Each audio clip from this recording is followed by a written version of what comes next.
amado cuerpo de Cristo, qué bueno poder compartir un domingo más junto a ustedes la preciosa palabra del Señor. Este es un tiempo especial.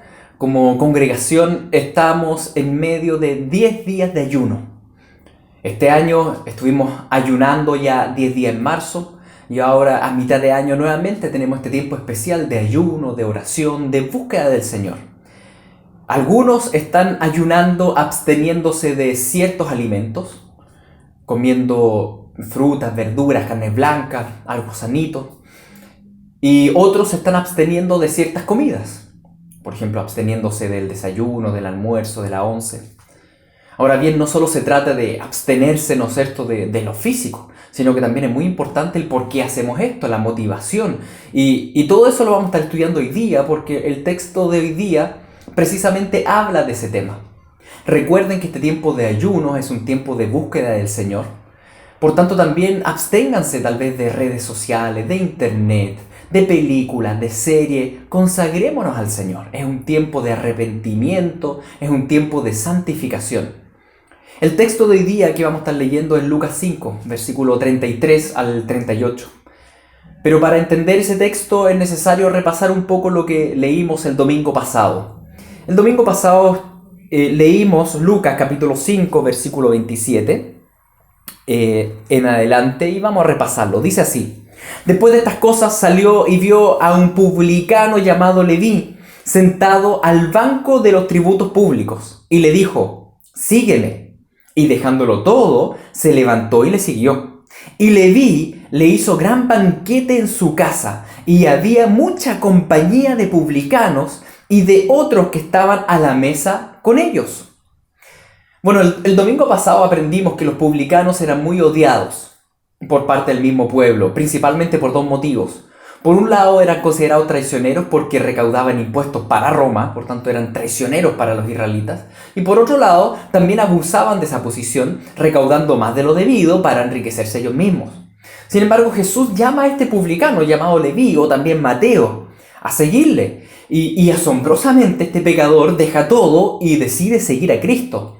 Y debido a esa alegría de Mateo de haber sido llamado por Jesús y poder seguir a Cristo, él hizo un gran banquete, hizo una gran fiesta, donde obviamente acudieron sus amigotes, acudieron todos los que eran parte de los publicanos y de los pecadores. ¿Qué pasó? Versículo 30. Y los escribas y los fariseos murmuraban contra los discípulos diciendo: ¿por qué coméis y bebéis con publicanos y pecadores? Respondiendo Jesús les dijo: los que están sanos no tienen necesidad de médicos, sino los enfermos. No he venido a llamar justos, sino a pecadores al arrepentimiento. Y hasta aquí hablamos el domingo pasado. Esto era para recordarles, hablamos extensamente estos versículos y vimos cómo los fariseos con aire de superioridad amonestaron a los discípulos de cómo podían estar comiendo con este tipo de gente, con este tipo de pecadores. Y ahí donde Jesús les dice esta famosa frase: yo no he venido a llamar a justos, sino a pecadores al arrepentimiento. Ojo, no es que llamo a pecadores y que queden así. No, el Señor nos llama y nos cambia, nos llama al arrepentimiento. ¿Cuál era el pensamiento de los fariseos que hacía que les complicara tanto el hecho que estos discípulos estuviesen comiendo con pecadores? ¿Cuál era la enseñanza de fondo que ellos tenían? ¿En qué estaban? En palabras bien sencillas, la verdad es que ellos creían que eran salvos por cumplir ciertas reglas. Esa era la cosmovisión que ellos tenían. Y obviamente eso llevaba a pensar de que ellos de hecho podían cumplir todas esas reglas y poder obtener salvación por méritos propios. Ellos creían que la salvación se ganaba. Ellos creían que se cumplía por medio de rituales, ¿no es cierto?, y de tradiciones rabínicas, y comer a la mesa con pecadores claramente no era algo que estaba permitido dentro de sus costumbres, dentro de lo que ellos vivían, dentro de lo que ellos enseñaban. Claramente estaba fuera de lo permitido. Durante todo el ministerio de Cristo, los fariseos y los escribas van a chocar frente a frente con Cristo en lo que él hacía. En la realidad de que Jesús no priorizaba las tradiciones rabínicas. Y, por tanto, hacía cosas que ellos no lograban comprender. El Señor se mantuvo en el centro, en el foco de la palabra del Señor. En ese tiempo era el Antiguo Testamento. Y Jesús con eso los confrontaba continuamente, con lo que es verdaderamente importante. De hecho, en este texto que estamos leyendo ahora, si lo leemos en Mateo, en el capítulo 9, es decir, el texto paralelo de este llamamiento Leví, en Mateo capítulo 9, versículo 12 dice: al oír esto, Jesús les dijo: los sanos no tienen necesidad de médicos, sino los enfermos. Id pues y aprended lo que significa misericordia quiero y no sacrificio, porque no he venido a llamar a justos, sino a pecadores al arrepentimiento. Fíjense que Mateo recuerda, él mismo, bueno, él estuvo presente y él recuerda una frase que le llamó mucho la atención y él la coloca. Lucas no la coloca, pero Mateo la coloca en esta respuesta de Jesús a los fariseos. Este Mateo que escribió el Evangelio es el mismo que organizó la fiesta. Y él recuerda esto, que Jesús dijo: misericordia quiero y no sacrificio. Claro, ese es un texto del Antiguo Testamento, donde el Señor enfocaba en lo que debemos enfocar, en amar al prójimo. Los fariseos eran buenos para cumplir tradiciones humanas, pero ¿y la misericordia y el amor al prójimo? Eran buenos para lavarse las manos, pero ¿y qué pasa con la compasión hacia un publicano que es pecador y que necesita del Señor? En resumen, eran legalistas, lo que hoy día nosotros llamamos legalistas. Algunos lo llaman religioso. Hay distintos términos para eso, pero eran legalistas y el legalismo tiene lógicas carnales, lógicas que debemos analizar y debemos buscar en nosotros mismos, porque nosotros no estamos exentos a la carne caída, ¿no es cierto? Debemos contraponerlos al Evangelio de las buenas nuevas de salvación que es por gracia en Cristo. Les quiero mostrar en ese sentido una tabla, se las colocamos ahí ahora, una tabla que compara las lógicas de la carne con las lógicas del espíritu. Fíjense que de la lógica de la carne se desprenden principalmente dos grandes tendencias: la tendencia del legalismo y la tendencia del libertinaje. Ambas provienen de la carne. Tanto el legalismo como el libertinaje. Ya vamos a ir viendo en qué consiste esto, ¿no es cierto? En cambio, del Espíritu del Señor viene el Evangelio, las buenas nuevas de salvación. ¿Cuál es la lógica del legalismo? ¿Cuál es la lógica que vemos en estos fariseos? Es una lógica de obedezco para ser aceptado por Dios. Esa es la lógica del legalismo. El legalismo, la carnalidad del legalismo, no es algo que pertenezca solo a los fariseos. La verdad es que es parte de toda la carne caída, también nuestra, de todo ser humano. Uno de los problemas centrales de la lógica carnal es pensar que realmente podemos cumplir los estándares de Dios y que merecemos el cielo. En otras palabras, eso. Si uno le pregunta a alguien, ¿y si tú mueres, ¿tú qué crees? ¿Vas al cielo o al infierno? Probablemente la mayoría va a decir: no soy tan malo, voy al cielo. Y ese es el problema del ser humano. El ser humano siempre piensa que no es tan malo cuando en realidad es pésimo. Cada uno de nosotros es nefasto en la carnalidad. Al revés, el Evangelio nos enseña lo terriblemente pecadores que somos, los alejados que estamos de Dios y por tanto lo inaccesible que está el trono de Dios para nosotros. El pecado de la lógica legalista es el orgullo, es la arrogancia, es la ceguera de conocer nuestra condición caída, es la autosuficiencia de pensar de que en realidad no solo podemos ganarnos el favor de Dios, sino que es obvio que Dios nos tenga a favor. Y no es obvio. La verdad es que el Dios Santo es altísimo. Y nuestro pensamiento, cuando incluso evaluamos la sociedad, empezamos a ver las noticias, empezamos a ver distintos eventos y empezamos a juzgar a los demás desde el punto de vista de que yo soy mejor que ellos. ¡Oh, pero qué pecado! ¡Oh! Ese sí que merece infierno. Y la Escritura nos dice: ¿y tú? ¿Tú no mereces infierno? El mensaje del Evangelio es claro y es chocante, pero al mismo tiempo es muy esperanzador. Es chocante porque te dice: tú no cumples los estándares, tú no te mereces el cielo, tú no te puedes salvar, tú eres pecador como aquellos pecadores que tú ves en las noticias y por tanto tú necesitas un salvador. Ese es el primer mensaje. Estamos a completa merced de la voluntad de Dios. Si Él quiere, si Él tiene misericordia, Él nos puede salvar. Y por eso no es algo que dependa de nosotros. La pregunta es, Señor, ¿nos quiere salvar? Y el Evangelio responde ahora con esperanza y dice, sí, el Señor te quiere salvar. El Señor resulta que sí quiso salvarte y envió a su Hijo unigénito a cumplir los estándares de santidad perfecta que tú no cumples y que nadie puede cumplir. Dios te aceptó por gracia, por pura gracia y nada más. Debes acudir a los pies de Cristo en arrepentimiento de tus pecados, asumiendo que tú eres pecador y no puedes. Muchas veces hacemos cosas y servimos a Dios con la lógica de ser aceptados por Él, como si nosotros pudiésemos cumplir los estándares de santidad, como si pudiésemos o debiésemos añadir más cosas al sacrificio de Cristo, sin comprender que ya nos amó de manera infinita el Señor. Tú estás con el Señor no porque eres bueno, tú estás con el Señor porque el Señor es bueno y te amó. El Señor te amó. Dios no te ama más o menos de acuerdo a tus conductas, de acuerdo a cómo te portas. Si tú estás en Cristo, tú ya eres su hijo. Él te amará igual. Él te amará igual siempre. Pero debes estar en Cristo, claramente. El libertinaje,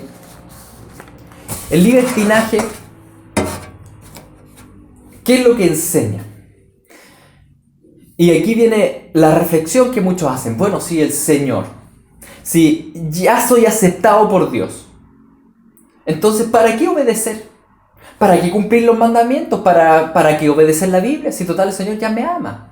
El Señor me ama de manera incondicional. Entonces, ¿para qué dejar estas carnalidades?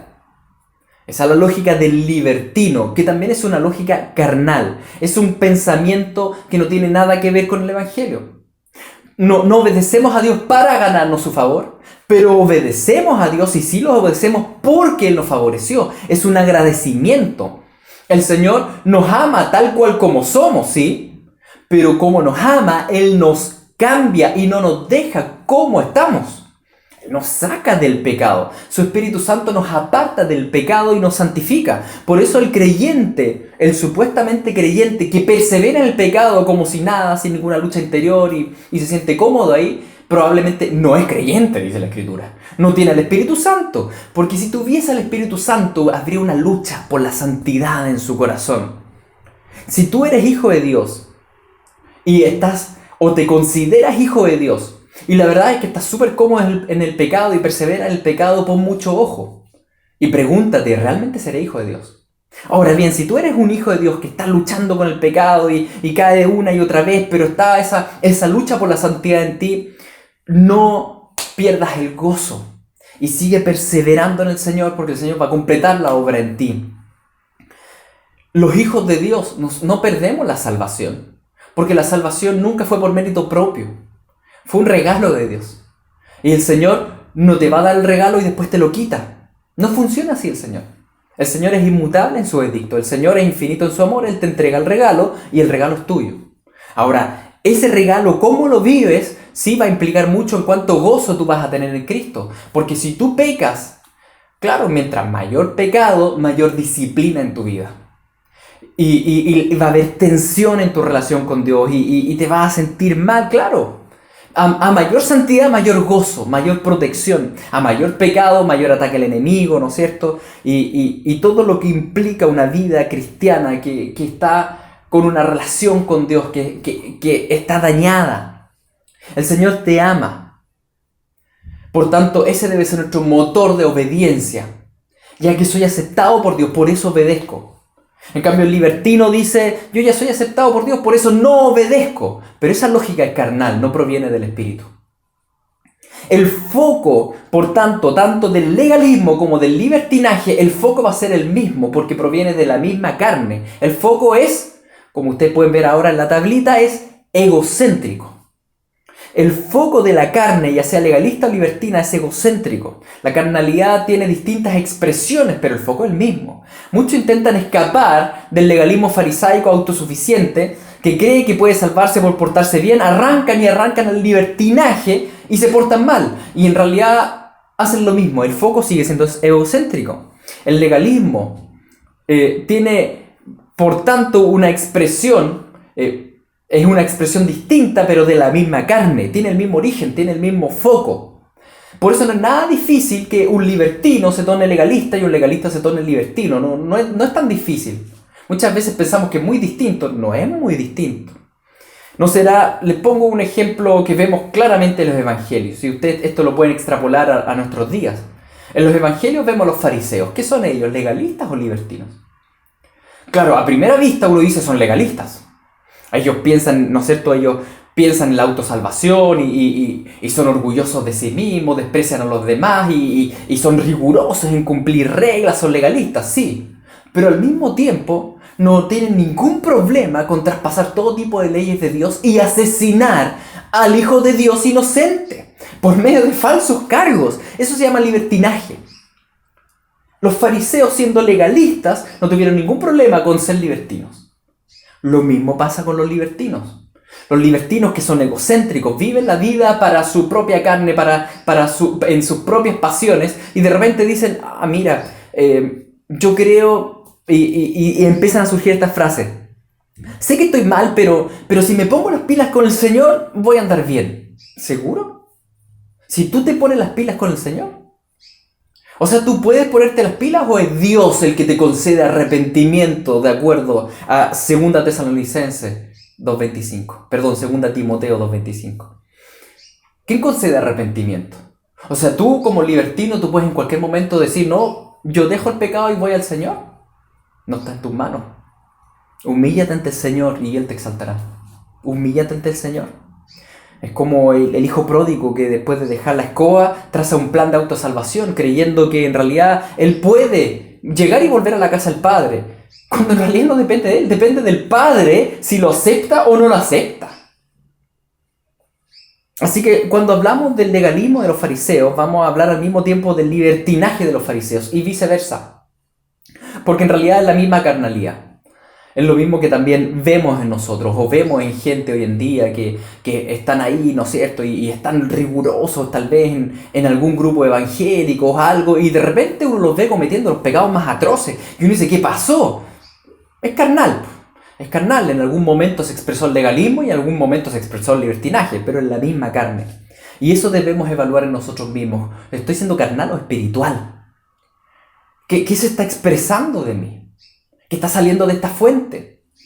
Volvamos al texto. Estamos en Lucas 5, versículo 33. Entonces ellos le dijeron, ¿por qué los discípulos de Juan ayunan muchas veces y hacen oraciones, y asimismo los de los fariseos, pero los tuyos comen y beben? Esa es la respuesta de Jesús. Cuando Jesús les dice, mira, yo vengo a pecadores, no vengo a llamar a pecadores al arrepentimiento, no vengo a los que se creen justos. Ellos le responden de esta manera. Le dicen, oye, ¿y por qué no ayunan? Esa es la lógica legalista, ¿me entienden? Esto de considerarse superiores a los demás. De alguna forma pensar que uno está bien y el otro está mal. Que yo no necesito al Salvador como ellos necesitan al Salvador. De acuerdo al relato de Lucas, en el mismo contexto de la fiesta, los fariseos parece que miraron, no sé, con cara de hambre lo que estaban comiendo ahí en el banquete y preguntan, hacen una pregunta desatinada sobre el ayuno. Ellos lo escucharon súper buena, súper pertinente, pero la verdad es que es desatinado porque le están preguntando a Jesús a los discípulos que están celebrando porque un pecador se arrepintió, que es llamado Mateo, publicano, y va a seguir a Cristo. Y ellos les dicen, oye, ¿por qué no ayunan? En la carne, ¿no es cierto? En la carnalidad, que no logra ver eso, solo ve lo superficial. Lo que ellos piensan que están bien. Lo que ellos se enorgullecen de sí mismos. Y parece que se enorgullecían porque ellos estaban en ayuno. Se consideraban mejor que el otro. Y la verdad es que tiene que ver con el problema de la carne, que tiene como núcleo, como foco de la adoración, el ego. El ego. Como les decía en la tabla, y ahora avanzo un poco más en la tabla, podemos verlo desde otro punto de vista. La carne, ¿en qué gloria enfoca? La carne enfoca en la vanagloria, en aquella gloria que es vana porque está enfocada en uno mismo, en la búsqueda de la gloria personal. Esa es la vanagloria. Es cuando uno busca que las demás personas opinen bien de ti, que uno esté bien parado, que mi nombre quede bien parado, que piensen bien de mí. Esa es la vanagloria. Es una gloria que es vana, porque la única gloria que realmente importa y realmente vale es la gloria de Dios. Y aquella persona que sigue el Evangelio tiene como foco no el ego, sino que Cristo, es cristocéntrico y busca la gloria de Dios. Por tanto, el legalista buscará la gloria propia, esta vanagloria, y por eso va a hacer cosas aparentemente buenas, como el ayuno. El libertino también tiene la misma carne y por tanto el libertino también buscará la gloria propia, la vanagloria. Pero para congraciarse con el mundo, para que el mundo piense bien de él, no va a cumplir los mandamientos de Dios, sino que va a romper los mandamientos de Dios. Pero en realidad el foco es el mismo. Unos cumplen el mandamiento de Dios para que opinen bien los demás, y otros rompen el mandamiento de Dios para que opinen bien los demás. Finalmente el problema es lo mismo, es la adoración al yo. Es el problema de la vanagloria. Y debemos preguntarnos nosotros esto, ¿cómo estamos nosotros en esto? Podemos hacernos preguntas bien sencillas como esto. ¿Qué me duele más? ¿Cuándo me siento más? ¿Qué me duele más? ¿Que hablen mal de mí o que hablen mal de Dios? Esa es una pregunta sencilla. ¿Qué me afectó más? ¿Cuándo estuve más afectado? ¿Cuando un compañero de trabajo me dijo, oye, tal persona habló mal de ti? ¿O cuando escuché a un compañero de trabajo hablando mal de Dios? Si me duele más que hablen mal de mí es porque mi foco está en el ego, en la vanagloria, en el egocentrismo. Ahí vemos en torno a qué gira mi adoración. Y a veces digo que soy creyente, pero en realidad estoy viviendo de manera carnal. O otra pregunta sencilla. ¿Cuándo soy más rápido para responder algo? Para defender algo. ¿Eres más rápido para defenderte a ti mismo cuando las personas dan una opinión de ti que no es real? Supongamos que dicen de ti, no, es que tú llamaste a tal persona, hiciste esto, lo otro, o estuviste, qué sé yo, cualquier calumnia que puedan decir. Y eres rápido para defenderte a ti mismo. La pregunta es, ¿eres igual de rápido para defender el Evangelio? Cuando las personas empiezan a decir y están en un grupo y hablan esto y lo otro y empiezan a opinar sobre la Biblia y sobre Cristo y sobre Dios y tú te quedas callado, te quedas escuchando. ¿Te quedarías igual de callado si están hablando de ti? Y ahí vemos si el núcleo de adoración, en torno a qué giramos, en torno a la gloria de Dios o a la vanagloria personal. Amada iglesia, se acerca rápidamente el tiempo donde seremos probados en este tema. Vamos a ser probados por el Señor si amamos más su gloria o amamos más nuestra gloria. Seremos perseguidos y la persecución no va a venir porque opinan bien de ti. La verdad es que históricamente la persecución es llevada a cabo a la iglesia con calumnias, con engaños, con mentiras sobre la iglesia. Vas a estar firme y dispuesto a morir a tu reputación cuando este mundo opine mal de ti y resulta que tú dices que es por seguir a Cristo, pero se van a levantar otros argumentos. Vas a estar firme para enfrentarte al desprecio de Chile. Cuando digan de nosotros lo que tal vez dijeron de Pablo en Filipos. Porque ¿qué dijeron de Pablo en Filipos? De Pablo en Filipos no dijeron, oye, este es un buen cristiano, persigámoslo. No, no fue así. Dijeron, este Pablo es un alborotador. Este Pablo es un instigador a la división y al odio. Y por eso lo azotaron y lo encarcelaron. ¿A dónde está la reputación de Pablo? Ir por el piso. Y cuando la sociedad diga de ti, esta persona es un instigador al odio, y te persigan, ¿tú estarás firme en los principios de Cristo? ¿Estarás firme en el Evangelio? ¿Estarás firme? ¿Estás dispuesto a perder tu propia reputación y fama para que la gloria de Cristo y el nombre de Cristo sea puesto en alto? Queridos, probablemente ya hemos sido probados y seremos probados también. Volviendo al texto, la pregunta fue respecto al ayuno. La verdad es que nos interesa harto esta pregunta hoy día porque estamos precisamente en medio de 10 días de ayuno. Y por tanto nos importa harto la respuesta que va a dar Jesús. ¿Es bueno ayunar? ¿Es malo ayunar? ¿Por qué ellos ayunan? ¿Por qué no ayunan? ¿Y qué responde Cristo? Vamos a Lucas 5, versículo 34. Dice así. Él les dijo, ¿podéis acaso hacer que los que están de bodas ayunen entre tanto que el esposo está con ellos? Mas vendrán días cuando el esposo les será quitado. Entonces en aquellos días ayunarán. Esta respuesta tiene varios niveles que debemos analizar. A ver, en primer lugar, ¿ayunar está mal? Esa es una pregunta que uno podría hacerse frente a la pregunta de los fariseos y frente a la realidad que los discípulos de Jesús no ayunaban. Entonces, ¿ayunar está mal? La respuesta de Jesús es no está mal. Ellos van a ayunar. De hecho, Jesús mismo venía de un ayuno de 40 días, como ustedes saben, y después él dice, no, sí, ellos van a ayunar. Así que el ayuno no está mal. ¿Y por qué lo digo? Porque a veces arrancamos del legalismo y decimos, no, el ayuno legalista está mal, así que arranco el libertinaje y digo, no voy a ayunar. El no ayunar es libertinaje, porque resulta que la palabra del Señor nos dice que debemos ayunar y orar. Por tanto, el problema no es el ayuno en sí. ¿Cuál será el problema? Eso es lo que debemos ver.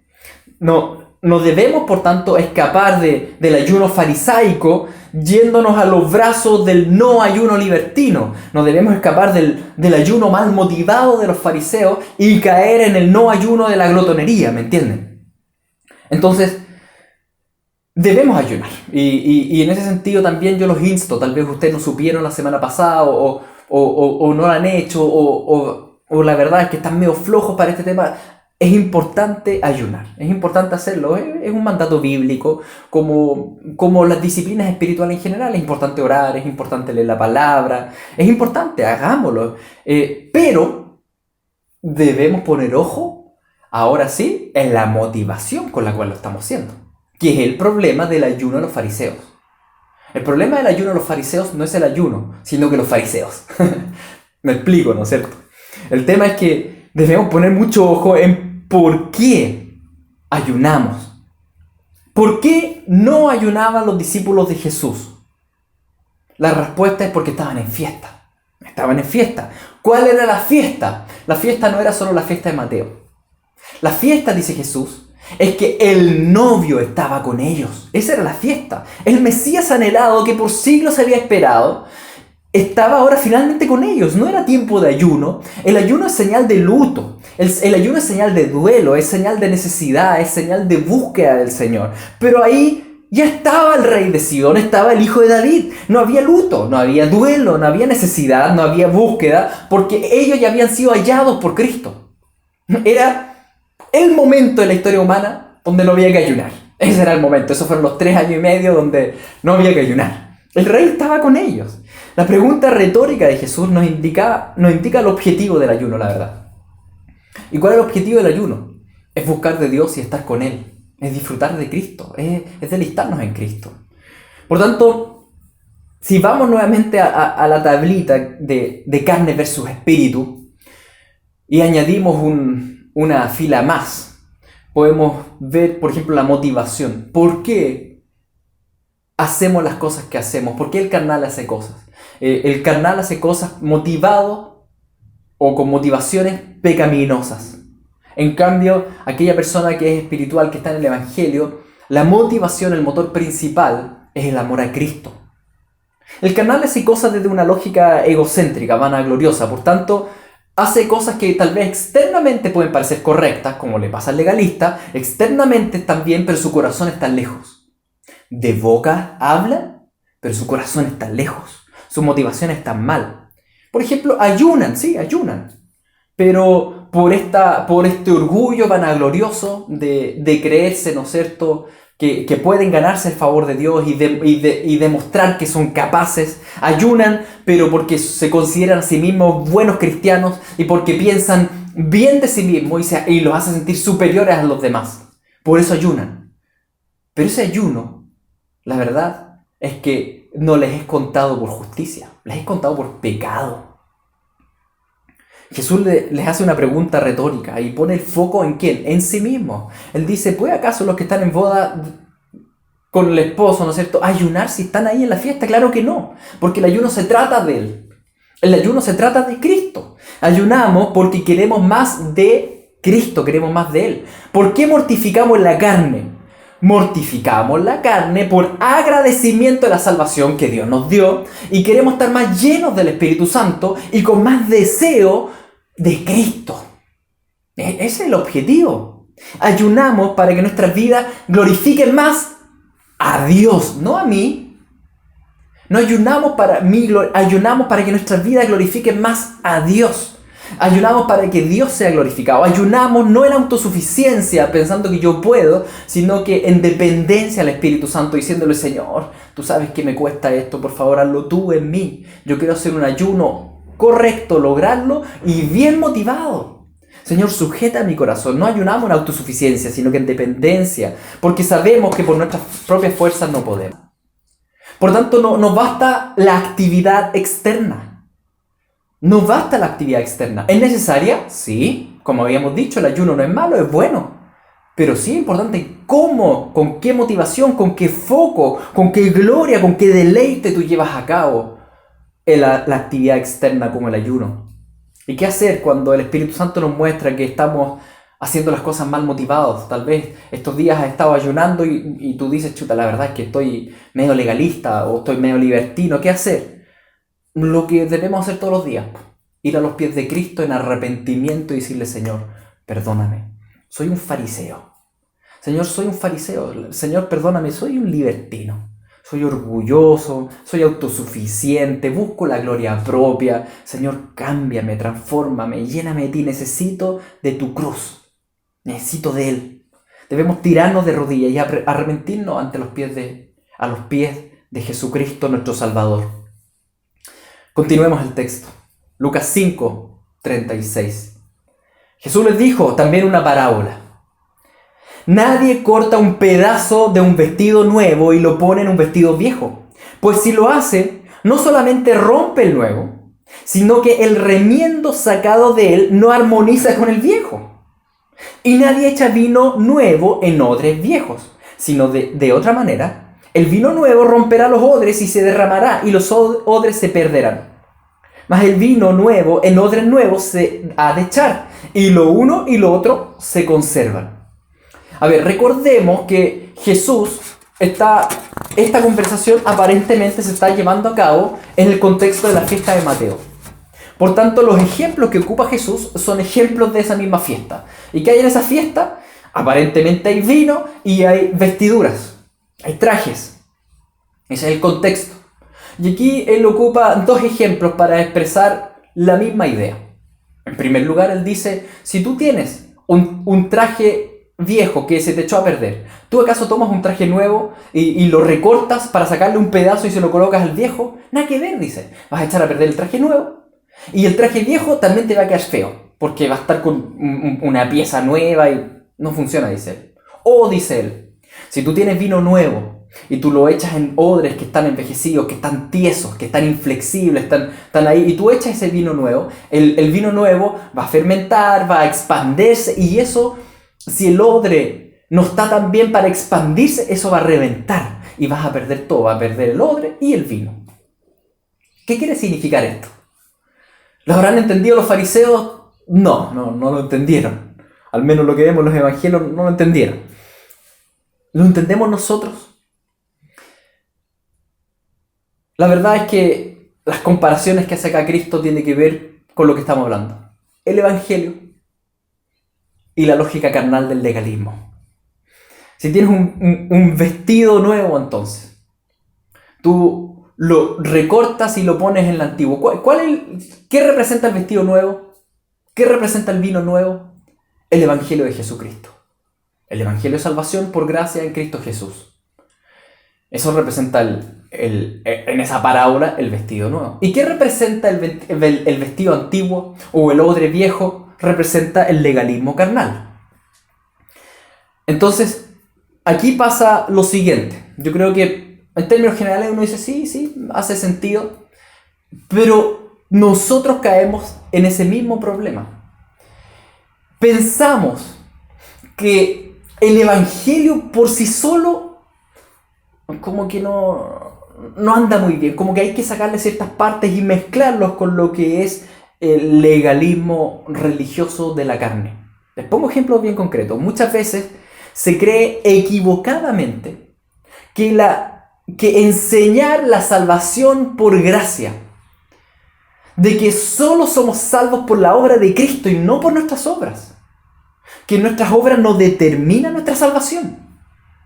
Muchas veces pensamos que al enseñar eso, al enseñar que, por ejemplo, si pecamos no perdemos la salvación, porque la salvación es por gracia.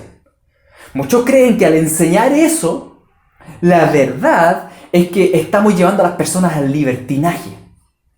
Porque si se cree que no se puede perder la salvación, entonces puede dar pie a que las personas se relajen y perseveren en pecado.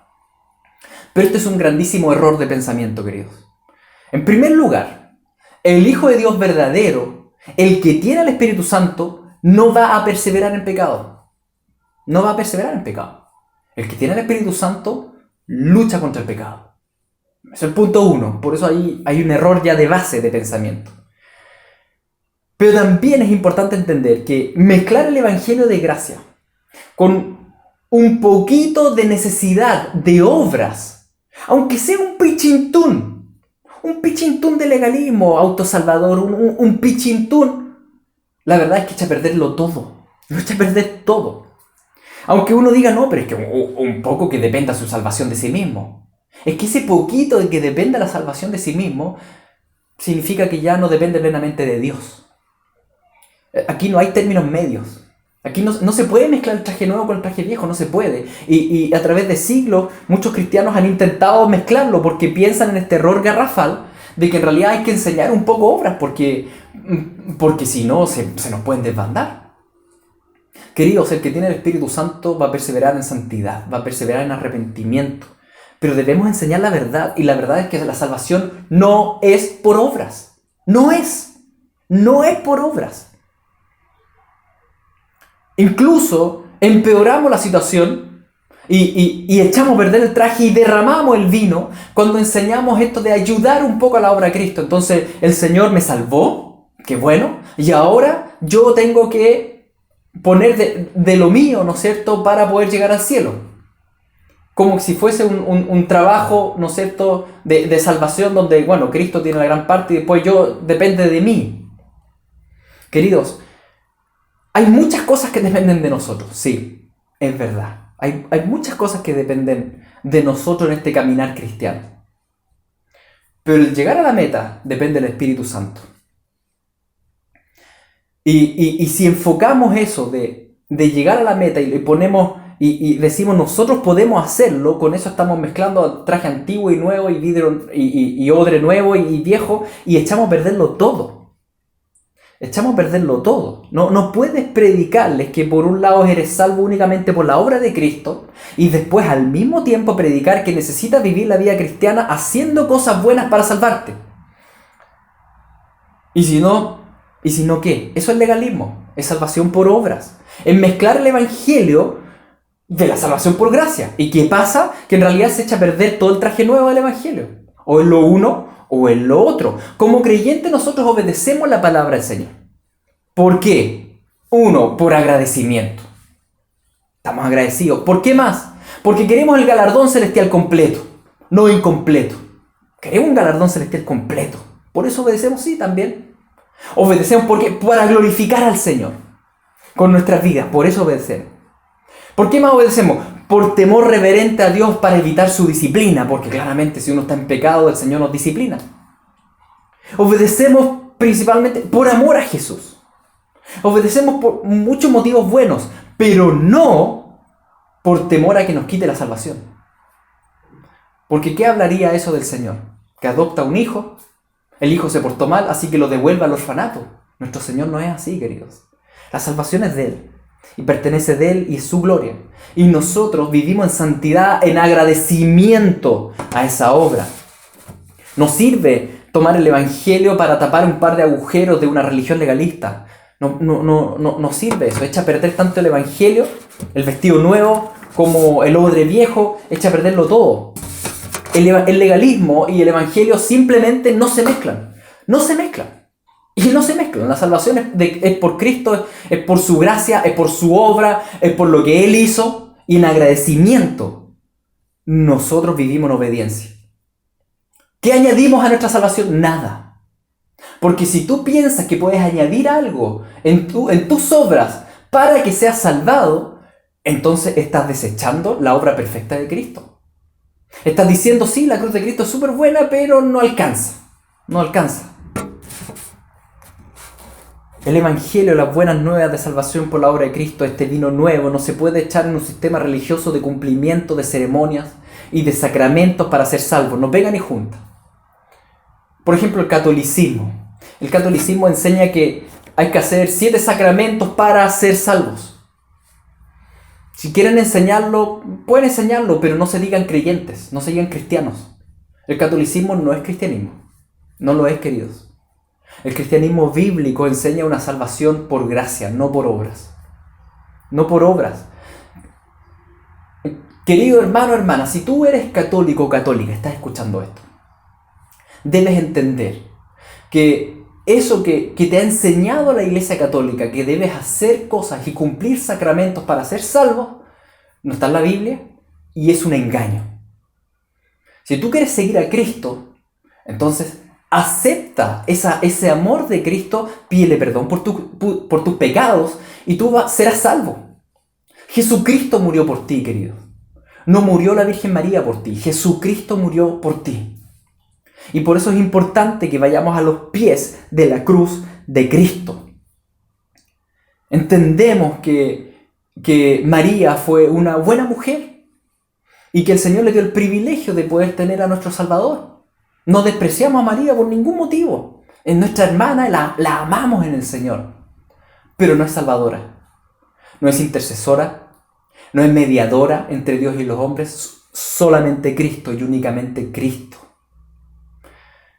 Con el legalismo presente en nuestra carne debemos ser radicales. Debemos pedir al Señor que extirpe esa búsqueda de autosalvación de nuestros corazones. Porque el legalismo y el evangelio no deben convivir, no pueden convivir porque van a echar a perder ambas cosas. Si no vamos en arrepentimiento al Señor, echaremos a perder el precioso vestido de gracia. Vamos a derramar el precioso vino de la sangre de Cristo que fue derramada por nosotros. Amada iglesia, ¿para qué entonces vivir una vida en santidad si la salvación no depende de mí, sino de Cristo? ¿Por qué ayunar? Por gozo, por el gozo de estar con el novio. ¿Acaso eso no es suficiente? Por el gozo de tener una relación con Cristo y no tener una relación dañada por el pecado.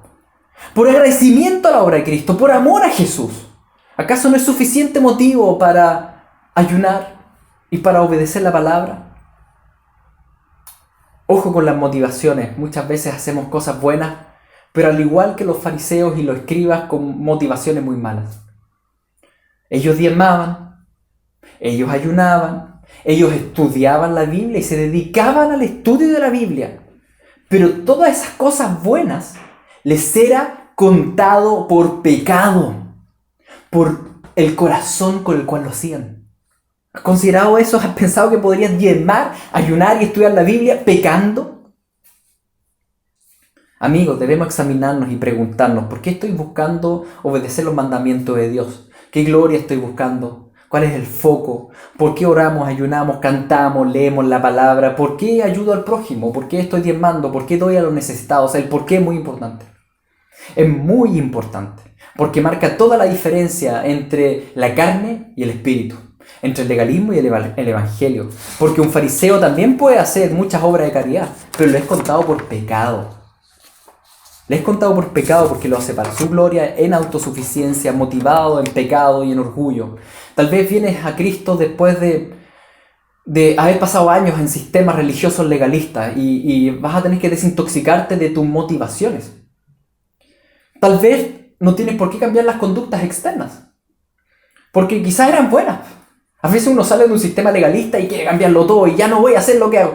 Tal vez externamente tiene que hacer lo mismo. Si tal vez tú vienes de un lado donde te obligaban a orar arrodillado y la motivación era muy mala, ¿eso significa que ya no oro arrodillado? No, es súper bueno orar arrodillado. Es bueno humillarse ante el Señor, pero ahora hazlo con motivación buena, con el corazón correcto, con el foco puesto en la gloria de Cristo. Ojo con el foco. Muchas veces vivimos la vida con un foco carnal egocéntrico que piensa todo el día en mí mismo, en mis sueños, en mi voluntad, en vez de rendir nuestros cuerpos y vida a la voluntad de Cristo y que Él haga con nosotros como Él quiera. como Él quiera. Es decir, cuando las cosas no van como nosotros queremos, hacemos berrinche, en vez de entregarnos con mansedumbre a la voluntad del Señor. Este cuerpo es tuyo, haz como tú quieras. Arranquemos del foco egocéntrico. Arranquemos. Si hay berrinche en tu vida, es por tu egocentrismo, es por mi egocentrismo. Con el texto de hoy aprendemos que no basta con hacer lo correcto, queridos. Eso aprendemos. No basta con hacer lo correcto. Debemos hacer lo correcto, pero con las motivaciones y las lógicas correctas. Eso es muy importante. Buscamos santidad no para ser aceptados por Dios, sino que porque fuimos aceptados por Él. Buscamos apartarnos del pecado no por vanagloria, no por orgullo, no por autosuficiencia de autosalvación, sino porque amamos a Cristo, porque queremos glorificarlo a Él, porque nos deleitamos en Él. Señor, amada iglesia, el vino nuevo no se echa en odres viejos, desecha los odres viejos de la carne. Desechemos las ropas viejas del legalismo, el libertinaje, la carnalidad y corre a los pies de Cristo por el puro gozo y agradecimiento de que Él ahora es tu novio y que Él viene por ti, querida iglesia, Él viene por ti. Él viene por ti. Ten compasión de las demás personas.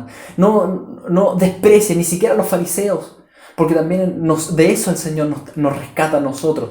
Amada iglesia, prepárate para la venida del Señor, conságrate. Y eso no significa solo hacer cosas externas, sino que eso externo bueno también tenga lógicas correctas, motivaciones correctas, un foco correcto, un corazón rendido a los pies de Cristo. Oremos. Padre Santo, tú nos conoces. Tú sabes, Señor, cómo nuestra carne tiende tanto al legalismo, al libertinaje, al egocentrismo, a la vanagloria, todo lo que hemos estado hablando. Perdónanos. Nos arrepentimos a tus pies y rogamos, Espíritu Santo, que tú nos concedas poder llevar a cabo este ayuno en santidad. Hacer el ayuno con la motivación correcta. Obedecer tu palabra y dar a los necesitados, Señor, y estudiar la Biblia, todo con la motivación correcta. Te rogamos que nos concedas poder adorarte, no solo externamente, sino que también en espíritu, Señor. Internamente, una adoración que sea verdadera, que no sea falsa, que no sea solo de boca para afuera. Padre Santo, queremos como iglesia ser esta novia blanca, limpia, resplandecente, que se consagra para tu venida. Te amamos, nuestro Señor, anhelamos que tú vengas. En el nombre de Jesús. Amén.